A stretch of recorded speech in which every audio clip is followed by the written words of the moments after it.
ब्रह्ममुरारिसुरार्चितलिङ्गम् निर्मलभासितशोभितलिङ्गम्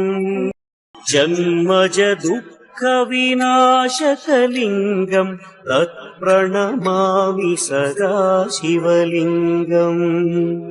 देवमुनिप्रवरार्चितलिङ्गम् कामदहन करुणाकरलिङ्गम्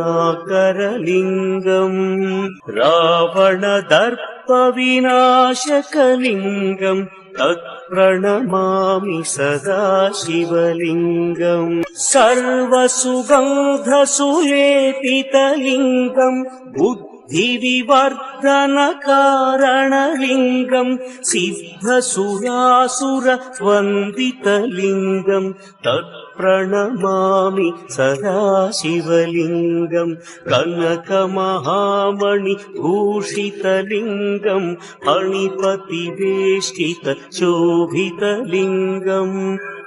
दक्षसुयज्ञविनाशनलिङ्गम् तत्प्रणमामि सदा शिवलिङ्गम्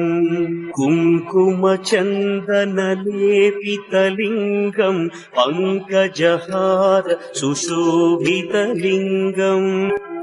सञ्चितपापविनाशनलिङ्गम् तत्प्रणमामि सदा शिवलिङ्गम्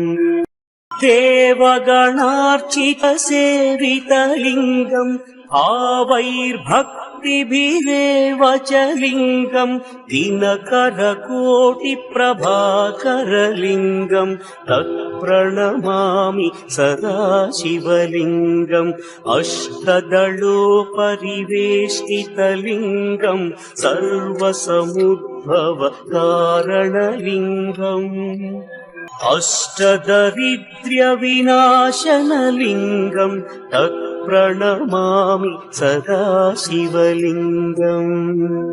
सुरगुरुसुरवरपूजितलिङ्गम् सुरवनपुष्प सदार्चितलिङ्गम् परमपदम् परमात्मकलिङ्गम् तत्प्रणमामि सदा शिवलिङ्गम् लिङ्गाष्टकमिदम् पुण्यम् यः पठेच्छिवसन्निधौ शिवलोकमवाप्नोति शिवेन सह मोदते।